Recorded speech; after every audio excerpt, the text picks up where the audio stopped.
Welcome everyone. My name is Spencer Leung. I'm based in Bangkok. I will be the MC for this webinar. And again, thank you very much for participating at this the webinar we'll be sharing with by Eric Guerin.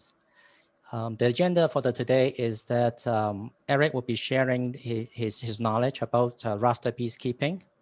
And before we start all these things, I would like to thank Heritage Boy Southeast Asia, Worldwide Fund Thailand, Go Organic Peace International, and all the volunteers for making this webinars happening. Thank you. Mentioned earlier that today's webinars will consist of 35 to 40 minutes of sharings from Eric, a little bit of short videos, and we'll open the floors for any Q&A. We are targeting to end the webinar about 4 p.m. And we can be much more flexible in this one, and people may be able to stay behind to any further questions. Okay, for the webinar, just very briefly introducing Eric Guerin to you. Eric is a fantastic guy I met. He's a French biologist, and he specialized in the native bees in Southeast Asia, focusing on the conservation and the sustainable beekeeping. He's been based in Cambodia since 2008. And has been working with honey hunters and small-scale beekeepers throughout Southeast Asia. And throughout the times he spent in Southeast Asia, he learned a lot from some technical aspect from several communities and come up with the manuals focusing on the rafter beekeeping on Apis dorsatus colonies. And this webinar is about his sharings about the technical aspect. The manual is available from the International Bee Research Associations. And for further information that we can share that to you later. A little bit of housekeeping. Kindly ensure that all your microphone is muted, so not to disturb the speakers. And if you open the chat functions, we welcome you to put any comments and questions in the chat room. And please use the chat room now to say hello to everyone. You know, sharing your name, organization, and the most interesting will be where you're joining from. Before we pass the floor to Eric, let me introduce the initiative we're putting together. The efforts for this webinar is brought to you by the Asian Pollinator Initiatives Alliance, and it's an initiative started in early 2020.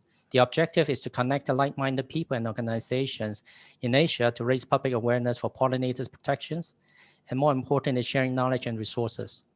And we are very fortunate to have very good support from NGOs and foundations from Worldwide Fund Thailand, Heritage Boy Southeast Asia Office, BioThai, and Go Organic Peace International. We do work with tertiary institutions and social enterprises, including the KMUTT University Bee Park in Thailand, the Mahidol University in Thailand, as well as we got a good support from Mivana Company Limited in Thailand, who focus on agroforestry in northern Thailand. Again, share some photos we've been doing along the way for the past years in here. We've been working on some workshops, introducing, actually inviting people from abroad, from Yunnan, China, to share their knowledge on beekeeping. With the support of the Heritage Boy, we had the terrace talk in the evening, again, inviting people to be aware of the different pollinator issues. Workshops on stingless bee held, again, supported by the Heritage Boy at their office, and with a practical hands-on experience on stingless beekeeping. We joined other organizations like Worldwide Fund and Sustainable Brand in participating in their functions in promoting sustainable development in agriculture. The visit to the bee parks visits at the KMUTT University in Ratchaburi is a very fantastic trip we had. We gained a lot of knowledge from the Ajahn Orawan. And again, thank you for their support. And before we go, we would like to kind of encourage you to join us in this effort, a regional effort to raise awareness of pollinators. And we do have a Facebook private groups, and I will share the link in the chat room later. Please join us in this effort to work together in protecting the pollinators. And on this note, I'll pass the floor to Eric in sharing his knowledge about rafter beekeeping. The floor is yours, Eric. Okay. Thank you very much, Spencer. So let me share my, okay.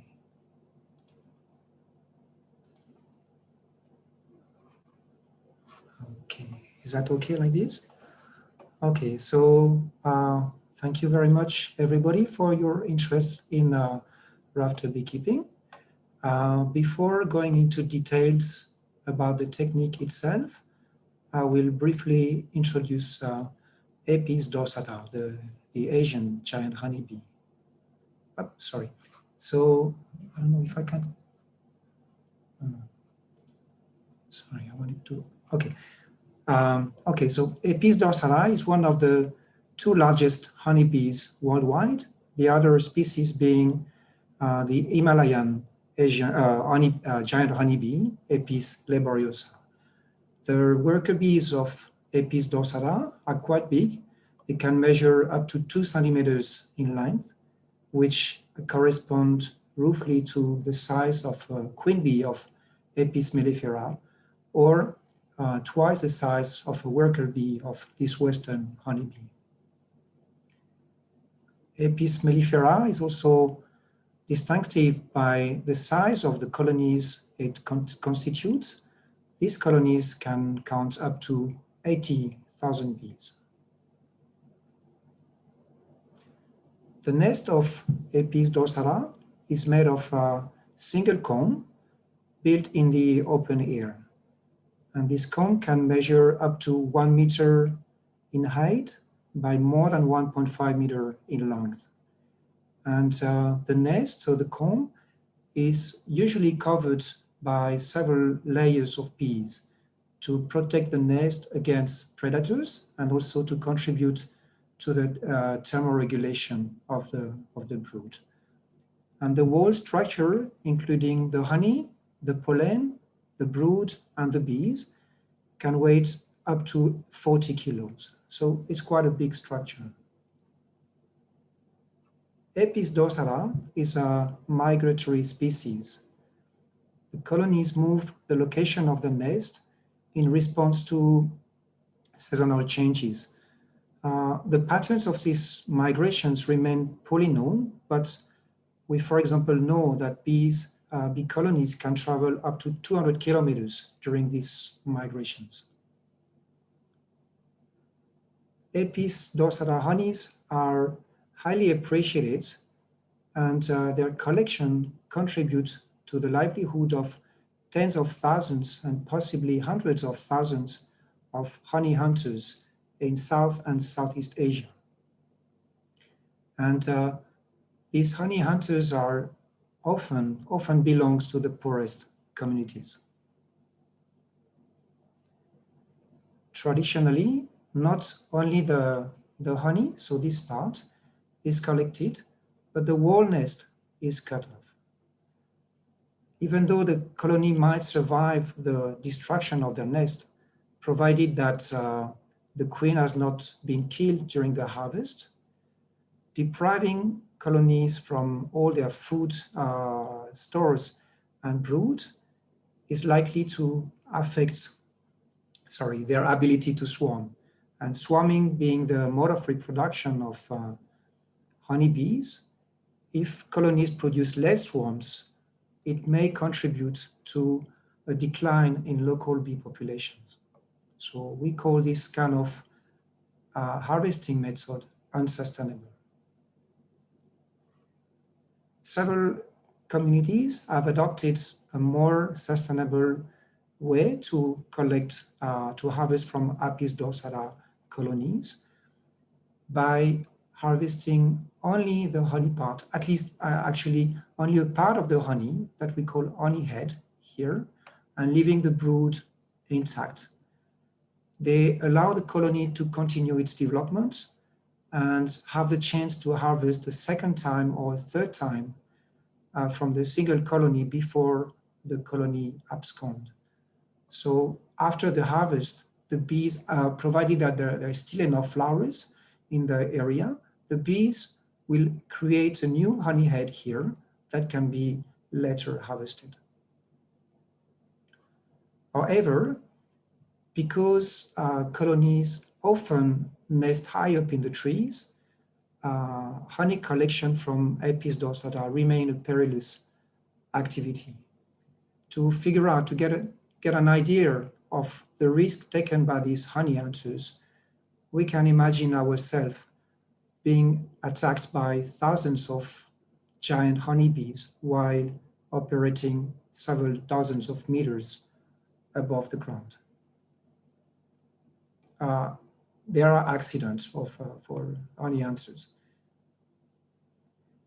Some people have tried to domesticate Apis dorsata colonies, similarly to cavity nesting species such as Apis cerana or Apis mellifera.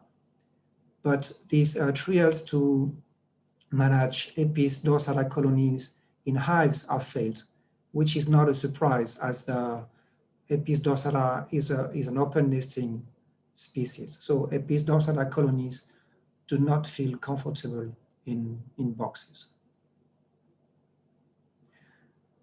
Several communities in Southeast Asia have empirically developed a technique that combines sustainable and safer harvest from Apis dorsata colonies. This technique is called Rafter Beekeeping. So Rafter Beekeeping has been developed, as far as I know, by 4 communities in Indonesia, 1 in southern Thailand, 1 in southern Vietnam, and 2 in Cambodia. The techniques developed by the Rafter beekeepers slightly differ from between communities. As you can see here on the photo is a tikong. I'm not sure I'm pronouncing it properly. It's an Indonesian rafter developed in Borneo. And this rafter is quite sophisticated and is directly set up in trees. I didn't have the chance to visit the Rafter beekeepers communities in Indonesia. So my talk today will mainly focus on rafter design from Thailand, Vietnam, and Cambodia.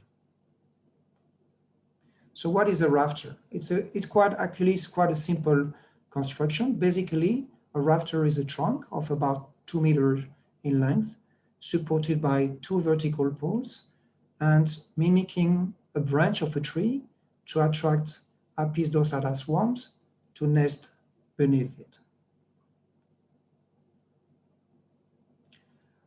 So I would like to move. I'm sorry, I don't know how to move this one. Okay. So why do we call, why rafter beekeeping is so cool? Actually, it's because of the tree poles are placed at an angle of around 30 degrees, which is resembling to the rafter of buildings. Why is this angle of around 30 degrees important? Apis dorsata, like other honeybee species, store the majority of their honey in the upper part of their nest. So when a nest is built underneath an horizontal support, like this branch here, the honey will be at the top, then the pollen, and at the bottom, the brood. In this configuration, it is very difficult to harvest only the honey without cutting the wall nest. This is why rafters have a slope. So thanks to this slope, the bees will store the majority of their honey at the upper end of the rafter, forming what we call a honey head that can easily be collected without detriment to the brood. So rafter allows sort of systematization of sustainable harvesting from Apis dorsata. Also, because rafters are typically placed near the ground, they allow a much safer harvest when compared to climbing up in trees. So rafters allow sustainable and safer harvest from Apis dorsata. So rafter is quite simple. However, for rafter beekeeping to be successfully implemented, a few basic requirements should be met. First of all, bees should be present in their environment, as the purpose of rafter is to attract bee swarms. Having a rafter occupied by a bee colony in an area where bees are not already present is quite unlikely. So before setting up rafters, we need to make sure that bees are migrating in our environment, in our area. We also need to have an abundance of food for the bees. An abundance, we need a lot of nectar and pollen. And we also need the proximity of a source of water. We need to keep in mind that Apis dorsata, like other honeybee species, always nest near a source of water. As Apis dorsata may prefer natural branches to set up their nest, rafter beekeeping is particularly adapted to environments where the only suitable nesting site for the bees are the rafters. This lack of natural nesting site can, for example, be found in low secondary growth forest. As you can see on the photo, the small branch of this secondary growth forest are not strong enough to support the weight of an Apis dorsata nest. So if we set up rafters in this ecosystem, and bees are present also, we have high chance that our rafter would be occupied.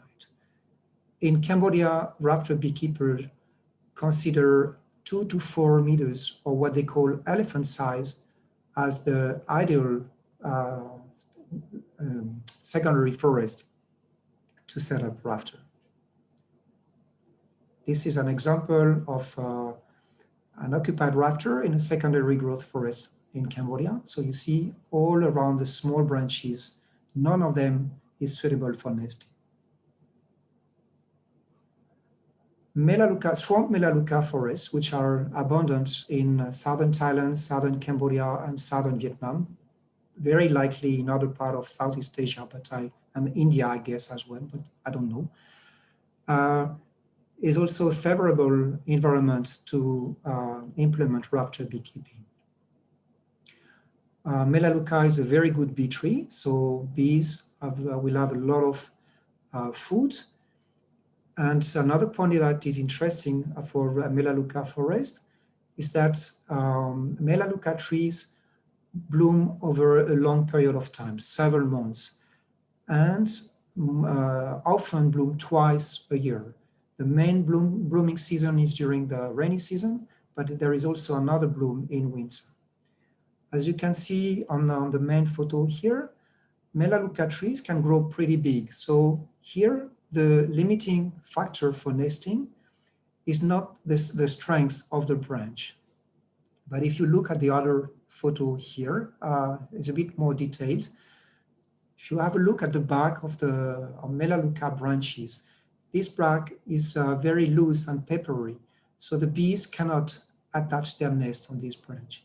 So similarly to low secondary growth forest, if we set up rafter in this ecosystem, our rafter will be the only nesting site available for the bees. These are examples of rafter in setup, at the edge of Melaleuca forest in southern Thailand. So the Melaleuca forest is at the back.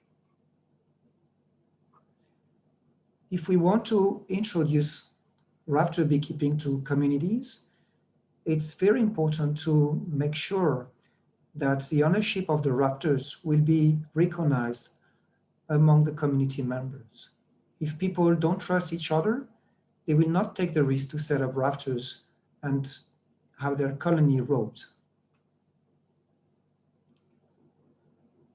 Also, it is wise to get a certain clarity on the tenure and management of the lands where we want to set up rafters. This to avoid nasty surprises such as the destruction of occupied rafters by land clearing or forest fires. I'm talking on experience. It happened to us during the training. we had many rafters occupied, and most of them were destroyed by forest fire or land clearing. We had both. So I will now share a few advices on rafter design and construction. So how to increase the chance of our rafters to be successful. The main rafter beam, so this part here, many types of wood can be used for this part of the rafter, but some woods are better than others. It's quite obvious, actually. We want it to be easy for the bees to attach their nest, so and it to be strong. So we should prefer sturdy and woody, smooth-barked and hard-to-peel branches, as well as long-lasting wood. On the opposite, wood with papery and loose, remember the Melaleuca branches, shaggy or unevenly grooved barks, as well as wood repellent to bees should be avoided. The length of the main rafter beam should allow the full development of the bee colony. So if we keep in mind that the nest can reach more than 1.5 meters, we usually consider that we should try to get 2 meters in between the two vertical poles. And in order to get this distance of 2 meters, we will use a trunk a little bit longer. So let's say 2.5 to 3 meters. We can use longer trunks, but it's more heavy to carry and to set up the rafter. Vertical poles should have a fork at the top to support the rafter here and be sturdy enough to support the weights of the rafter plus the bee colony. So let's say a minimum of 50 kilo. That's how we tested the rafter in Eastern Cambodia. Also, for the rafter to form an angle of around 30 degrees and to have the honey head, so this part easily accessible, the front pole should be of around 2 meters and the back pole of 1 meter. In flooded areas, the height of the rafter should ensure that the beacon remains above rising water level. So this can be the case, for example, in a Melaleuca forest. Also, rafters should be shaded. So to shed the rafter, we just simply cover it by cutting or bending small branches in a tent-like fashion, so like this. So this is a shaded rafter in Eastern Cambodia. So the rafter is somewhere here underneath the branches. Another example in southern Thailand. And this open space here is kept by the rafter beekeepers to access the colonies to harvest the honey. Rafter beekeepers in Cambodia prefer accessing the nest by the back. In Thailand and Vietnam is more, I saw it more by the front. The reason for shedding the rafter, it's not been clearly documented, but I believe that it has two benefits.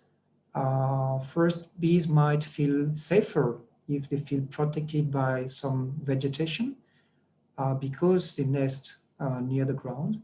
And secondly, these shades contribute to the thermoregulation of the brood, which is very important.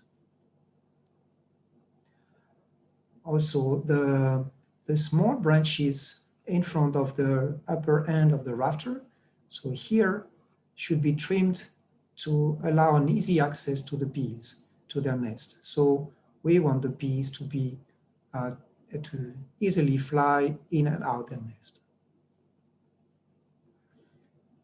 Another important aspect when we set up rafters is to clean all this area underneath the rafter.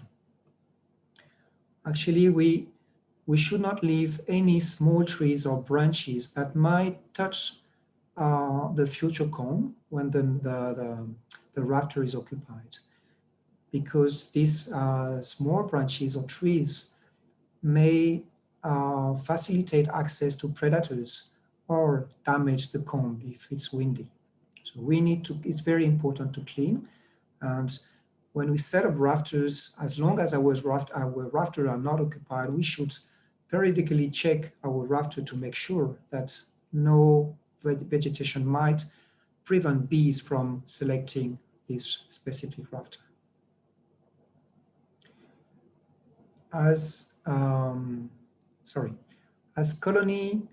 dorsata colonies often tend to select branches that have already been occupied, the lower surface of the rafter should be coated with melted beeswax or rubbed with a block of beeswax.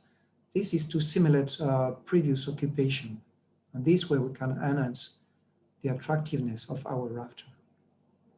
Researchers in Vietnam found that rafters with remnants of beeswax were 4 times more likely to be occupied by bee colonies than those without relics of old nest.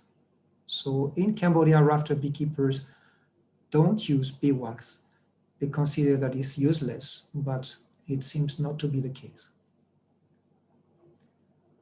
Also extremely important is to have an open space in front of the rafter.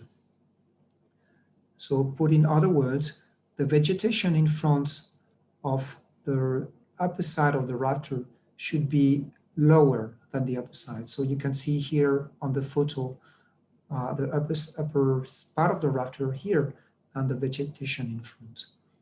The same group of Vietnamese researchers found that rafter facing open spaces greater than 25 meters are the highest occupation rates. And in northern Cambodia, where rafters are set up in dense vegetation, beekeepers cut or bend the small trees in front of the upper end of the rafter over an area of about 10 to 15 meters.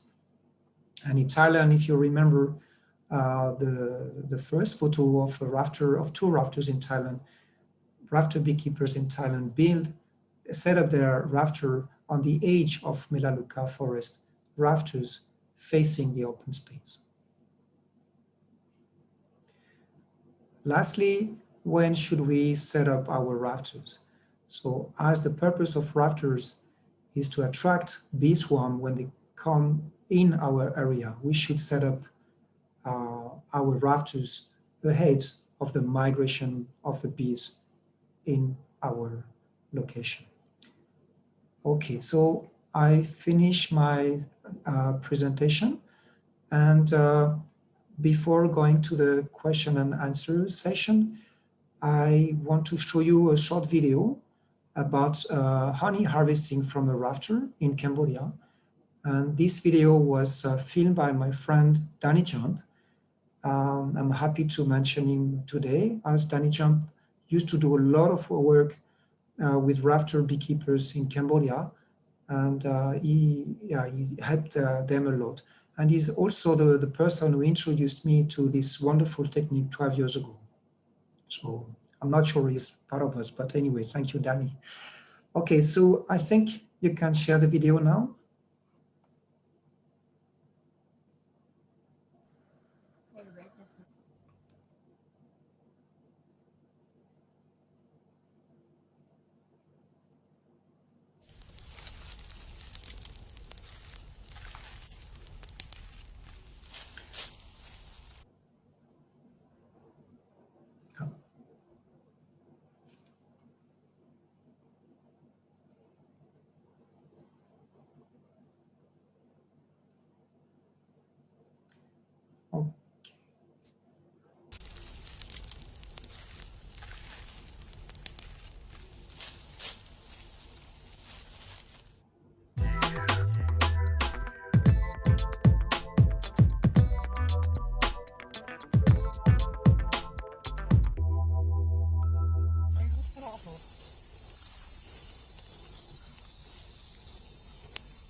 This is a secondary growth forest in Cambodia.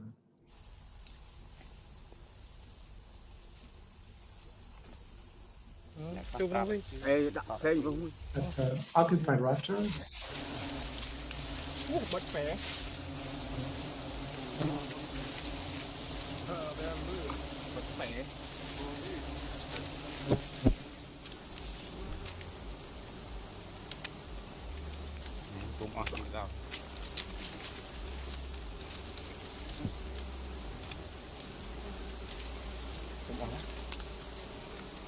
Lăng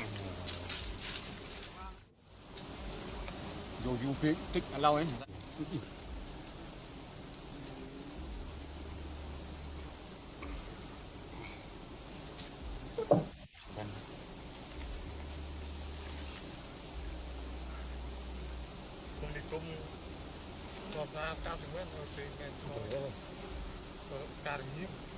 Cả nhiên mới ôm ta thì mình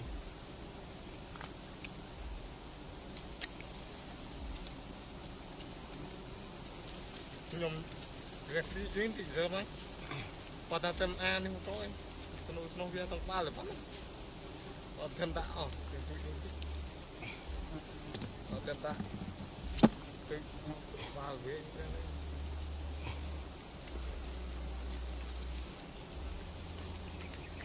អូដាក់នេះក្រុម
Eric, are you ready for questions now, or where are we doing? I am. I don't know if I should switch on my camera again. Yeah, that's great. So I see the first questions I think are both related. We have questions about maybe different subspecies. We have a question, does this work with Apis dorsata brevigula from Kristen Javier? And then another, can it work with other species or subspecies of bee? Okay, so I don't know for the first question. For the Filipino subspecies of Apis dorsata, I'm not sure. I'm not very familiar with this subspecies, but from what I heard is that it's much more aggressive, much more defensive. But I believe it should work as well. There's no reason, because I believe I guess the nesting behavior is similar, so it should work as well. And do you know of any other subspecies? Yeah. Or no other subspecies? No, and other it's only we only I don't know, but I guess all subspecies of Apis dorsata will work. Yeah. Okay, great. Yeah. And then I have a question here. What is the average production capacity in kilograms per year from a rafter? I think that means in terms of honey. Well, this depends very much on the abundance of flowers. It depends very much on the same as harvesting from the forest. It depends on how much flowers are around. But I think it's in the places I know it's declining because forests are cut. But usually the first harvest is more, and then the second and third is less. I'm not clear. I don't have clear numbers, but of course more than 10 liters. More than 10 liters, yes. Maybe between 10 and 20. Okay, and also from Aruna, there was, how long does it take for bees to colonize and make a nest on the rafter once it's built? Okay, so that's also an interesting question. So to colonize, let's say, depends. We need to have the chance that a colony, a swarm, select our rafter. But once the colony is set up, if there are enough flowers, usually after 1 month, you can do the first harvest. So 1 month to build a nest and store enough honey, and the honey can be harvested. And then from Pit Simone, although I think you discussed this, he asked when is the harvest season? I think it depends upon the flowering, but yeah. Of course. And it's from what I know, like in Melaleuca forest, the main season is a rainy season. So let's say from June to October. And in northern Cambodia is a dry season, I mean winter, until May, let's say from this November to May. In Indonesia, I don't know. Okay, and then we have a question from Everett, Jan Roberts, about what is the amount of pollen that can be harvested as well, or do they harvest pollen along with the honey? That's a very good question also. There can be quite a lot. I can share with Everett a picture later on with the amount of pollen that we could harvest. I mean, we could take from a colony. But it will be like we call bee bread. It's not. We cannot harvest the pollen the same way we do with Apis mellifera, for example, because the pollen we can access is already stored in cells. However, I will not recommend. I mean, the problem is usually we need to cut the pollen because the pollen is the honey. So to access the honey, we need to cut the pollen first. But I try to advise rafter beekeepers to put back a part of the bee bread above the rafter. So hopefully some of it can be retaken or restored by the bees. Okay, and then I have from Sampo Hing.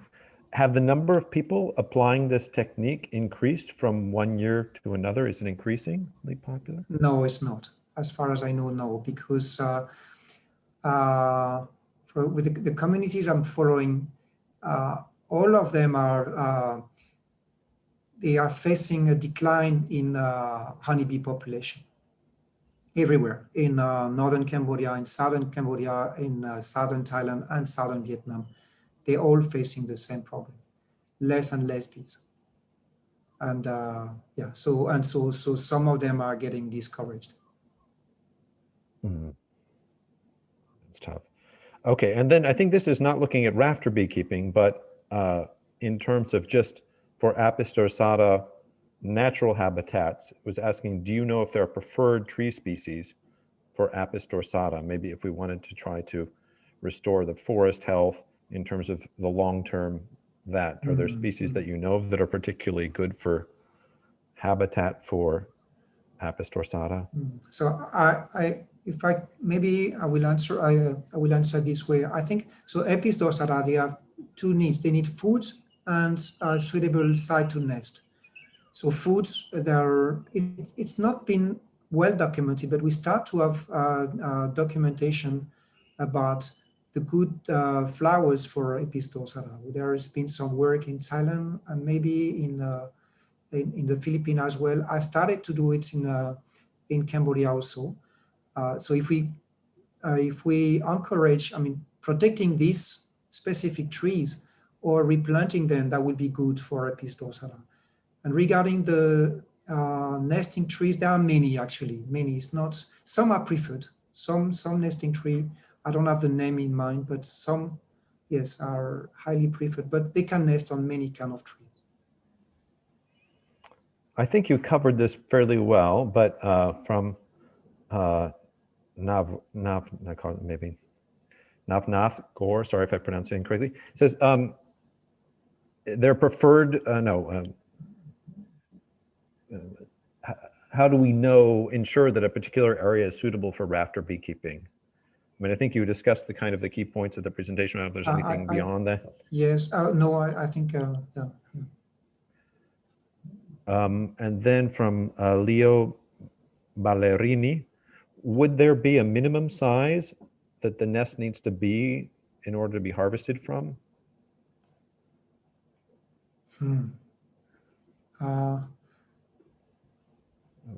No, well, I don't know. It's a good question. My concern about harvesting from Apis dorsata is not to affect, to interrupt the swarming process. But I'm not sure if if swarms are very small. I believe they can still swarm, but I'm not sure about this. That would be my only concern. And from the beekeeper perspective, yeah, maybe if there is very little honey, is it worth harvesting? But yeah, just as we mentioned about the size of I just extend the talk, but that's another of my observation is that in Cambodia, at least, we have less and less colonies in several areas, but not only less colonies, but we also have a diminution in size of colonies. Colonies are getting smaller and smaller. And I believe because it's a consequence of over unsustainable harvesting. All right, I have a question here from Eric Guerin. Assuming that suitable conditions, what percentage of proposed rafter sites that actually get colonized by bees? This is in Cambodia. From your experience in Cambodia, when farmers prepare rafter sites and it's a good location that you've described, how often are they occupied by colonies? So, as I explained before, there are many parameters. And one of them is the bee population. I don't have a clear number in mind because it's changing with the bee population. But just to give some figures, 20 years ago, rafter beekeepers in Cambodia mentioned that they had so many occupied rafters that they didn't have enough time to harvest them all. And now almost none of the rafter is occupied. So it depends very much on the bee population. Yeah. Okay, I have a question from Narciso. I'm sorry if I'm pronouncing your name incorrectly. Is there any machine that we can use for honey harvesting without cutting off the honeycomb? I don't know if this. No, me neither. I don't know. I don't see how we could do. No, not easy, I think. Okay, and then from Arthur Benosa, how big is the size of an Apis dorsata queen? Because you gave the size of their... Okay, very good, very good. I think we have an expert here. If James Markitson is still with us, so it's similar to the. Yeah, it's a very good question actually. The size is similar to the workers. It's surprisingly, but it's a similar size. It's not longer. The thorax, we can recognize it because the thorax is stronger, is bigger, but that's, let's say that's the main difference. Okay. Sampo, I'm allowing you. Can you say your question directly? You have a couple questions, I think. Can you join us? Or I'll come back. A question from Christian Xavier. Do we need a lure like propolis or some kind of lure to attract the bees to settle on our rafter? Okay, we don't need, but as I mentioned in one of the slides, we have a higher chance to attract bee swarms if we coat the rafter with beeswax. This is our lure. So it works better if we use beeswax. Sampo, are you available to, you can please state your question? Thanks. Sampo, can you come through? Yeah, hello. Okay. Hello, do Sampo. you hear me? Yes. Yeah, hi Eric, it's nice to Hello, meet you Sampo. again. Yeah, Yes. long time no see. Yes. Yeah, you good to hear the Rafter Beekeeping from Cambodia. Yeah, you said there are two places in Cambodia. Where is it? Oh, okay, okay. So we have one community north of Siem Reap at the foot of the Phnom Kulen, I'm sure you know. Yeah. And the other one is in Kokong, in the Melaleuca forest in Kokong. Yeah. Okay. So because the number of people decreasing to apply this technique, so do you have any strategy how to improve this to make the people try to apply this technique, especially for example in Bodogiri province? Yeah, I think just the first is to spread the word, so people know the technique, and yeah, people should try. But as we tried in Mondulkiri, it was a very good experience, actually, unfortunate, but based on what we tried together, it worked pretty well. But we were very unfortunate that most of the rafters were destroyed by bushfires and land clearing. So otherwise, I think the project would have been very successful there. Yeah, thanks, Eric. Yes, Yeah, thank you, Sampo. Yes, thank you very much. Yeah. Okay, I have a question from Everett Jan Roberts, which was like, I think they're interested to try this in the Philippines. It doesn't appear to be there yet. He's saying, would it be best to start in mangrove areas perhaps, or do you have any thoughts in terms of where in the Philippines they might want to test this? I'm not clear. Regarding mangroves areas, they should explore the tikong technique. So the design developed by the Rafter beekeepers in Borneo. I can share later with Everett.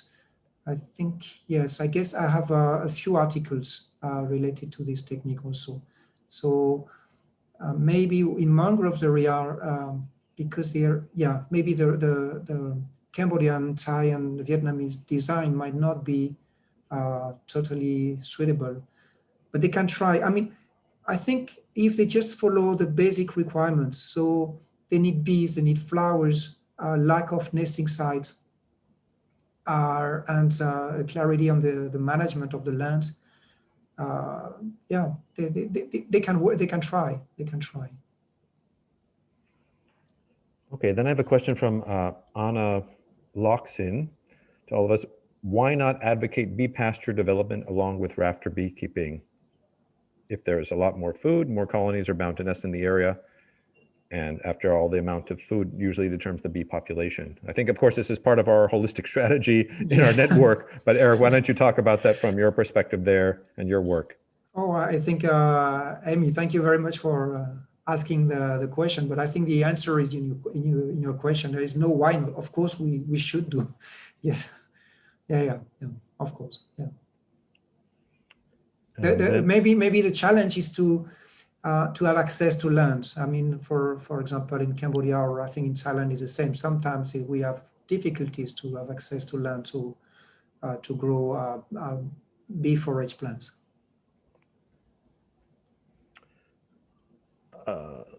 Okay, and here I have a question from Leo again. After harvesting, are there any techniques you recommend to minimize stress levels for the bees?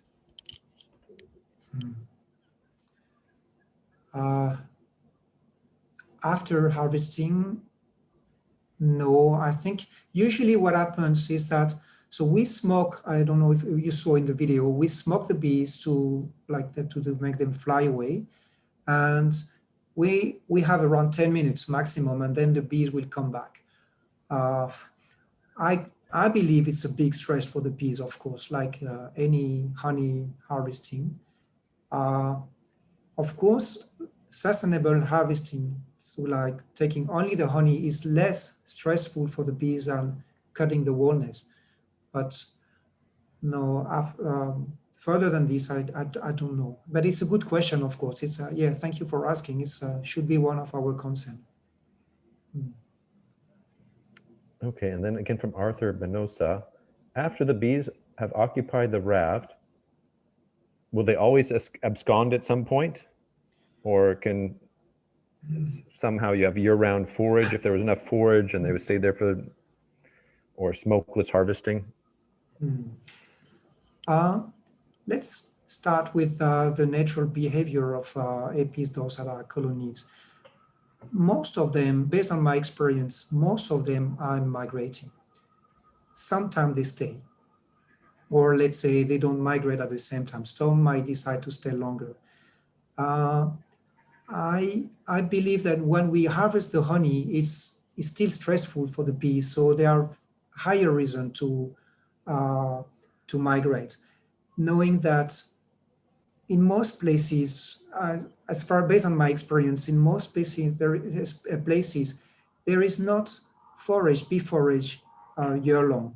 So the bees need to be ready for food shortage. So if we take the honey from them, they will be even more motivated to migrate. Sorry, I wanted to add something, but it's I forgot. Okay, if I continue, then I have from Pizzamon in Laos, that you haven't been working in Laos. Is there a reason? Are there no bees there? I think there's a healthy dorsata population there, but what about Laos? Do you know in terms of Laos, or this technique of being there? I've never really tried rafter beekeeping in Laos. I'm not completely sure about the Apis dorsata population in Laos. I have a small experience, but based on from what I heard, many Apis dorsata colonies nest on rocks more than trees. I just gave a try when I visited a wonderful sustainable beekeeping association. Actually, one of the founder is with us today, and but I was not so good at this technique at this time. So I tried something, but it was not appropriate. But yes, why not? If they have Apis dorsata in their area, of course it should work. There is no reason. Okay, then I have Chitchanok from Thailand, I guess in Bangkok, and it's asking about using this model in Bangkok and where are rafter communities in Thailand located. I would say just personally, because I have observed natural colonies in man-made structures effectively under that in tall buildings. So obviously, I think some of the habitat that's being created for Apis dorsata in Bangkok it's not on large trees. But I don't know. Any more thoughts on this, Eric? Mm-hmm. No, I think, of course, yeah, Apis dorsata can nest also on man-made structures. My understanding of the success of rafters, I would say it another way. Rafters can also be successful even though you have natural nesting sites around. It works better if bees have less choice. They are like the main choice is our rafters. But after this is a question of bees choose what looks best for them. So I'm not sure, but maybe in Bangkok, if we set up rafters, I have no idea where, or in parks or so on, maybe bees will select these rafters. But yeah, I believe they will need to feel safe. I don't know. I don't know clearly.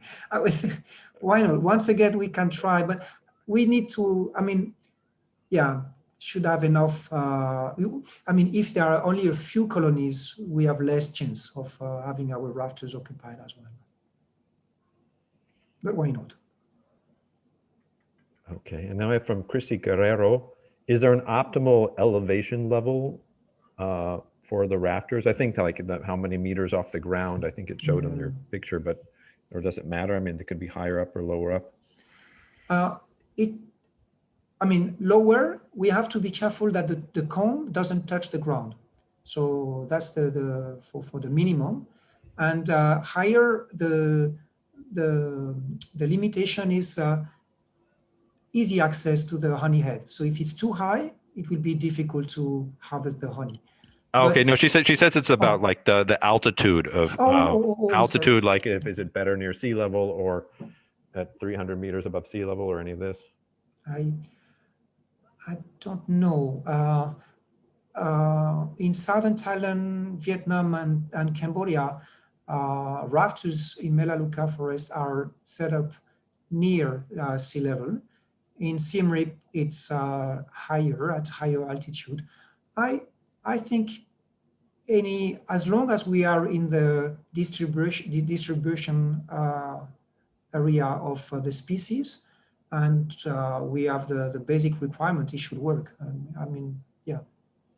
Most important is a lot of flowers, a lack of nesting, natural nesting sites, and a lot of bees. Okay, and then we have again from Kristen Javier, if you've tried with mahogany plantation, or is there, I mean, you mentioned about the qualities of the wood, like in your presentation, but do you like have specific kinds of wood that you know have been effective for doing the rafters? No, many kind of wood can be used, really. The main thing we should prefer strong wood, smooth, let's say strong and smooth barked. That's the best. Further than this, it doesn't matter. But I think the question was also about the ecosystem, no? Or no? Did I miss maybe it? it's I don't know if mahogany is done in plantations somewhere in Southeast Asia on a large scale in terms of the forage. I haven't encountered mahogany plantations, but maybe that's another question in terms of that.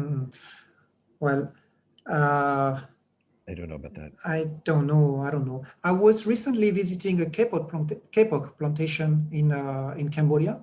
Kapok is the flowers that I showed on the slide related to regarding the abundance of flowers. And the kapok is a wonderful bee plant. It's very, it provides an abundance of pollen and nectar. And a beekeeper told me that there used to be a lot of Apis dorsata there in these plantations. Not anymore, because the population is declining. And I'm wondering, and also, yes, one thing good about the kapok plantations is that they start blooming in the early evening. So they bloom overnight.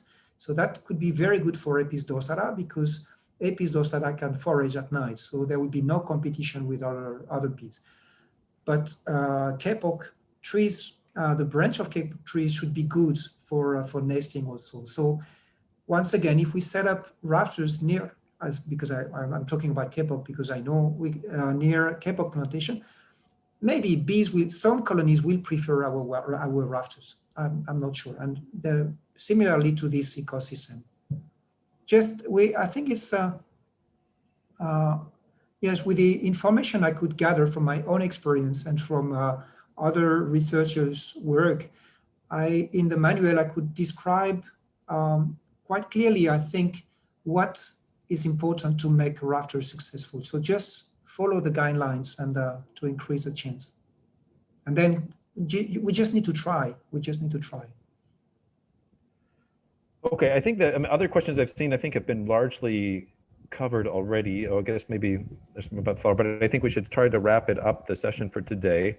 I don't know if there's any thing you want to conclude with. I think that in terms of this, Eric, and also I'd like to give a chance for Spencer to maybe close out, and then we can also talk about what we might do in the future. Thanks. Eric, you want to have anything to kind of close the question and answer session here? Okay, just to add something, it might be obvious, but you know, Michael, and you all know how much I'm concerned about preserving the native honeybees of Southeast Asia. Rafter is a wonderful technique. It can make harvesting easier, but we should only introduce or implement rafter beekeeping if we harvest only the honey. So don't use rafter beekeeping to cut wall nest. Yeah, that was my last point. And so, yes, thank you very much for this opportunity. Thank you to all the team for facilitating this talk. Okay. Yeah. Again, thank you, Eric, for sharing your knowledge on this area, and thank you, Michael, for moderating the Q&A sessions in here.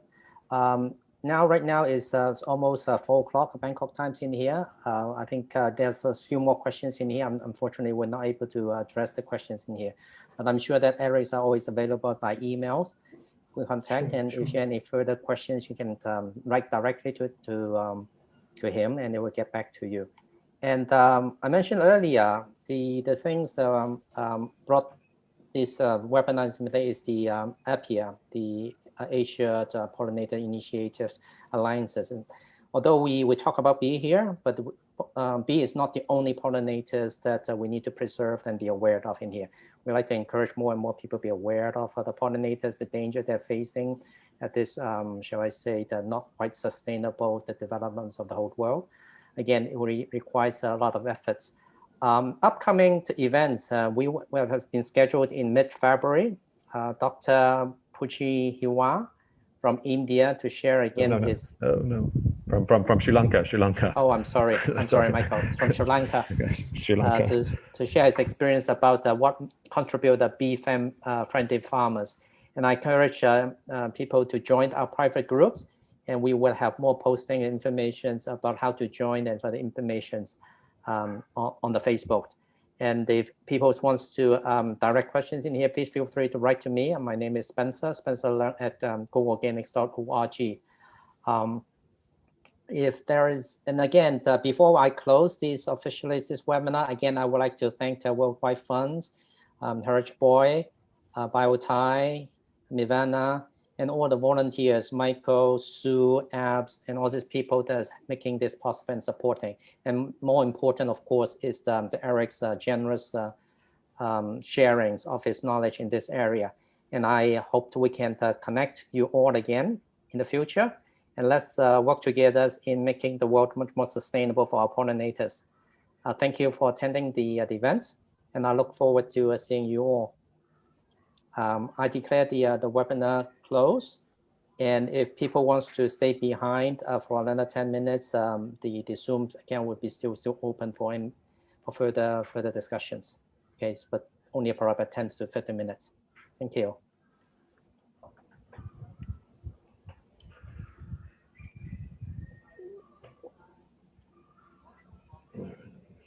Thanks a lot. Okay, ciao. Thanks, Eric. Thanks. Well, maybe. Thank you very much. If you are interested, you can go through and address some of the Q&A thing. That is, if you want to have the time. That is not, you have not covered. Yeah, I don't know. Maybe, I don't know. Maybe people can, everybody's welcome to ask questions by email as well. So okay, I'm happy to share more. No, I found this, your assurance is fantastic, I mean, for people living in an urban area, I have limited chance to look at the dorsata things, how they habitat, and more importantly, how can it be a more sustainable beekeeping? Yeah, this is fantastic. Anyway, Thank you, Spencer. Well, we'll keep in touch, and I'll close these meetings. Sue, shall we? And again, the session has been recorded. We will post it at the appropriate videos platforms and for future sharings too. Thank you all. Yeah, thank you very much.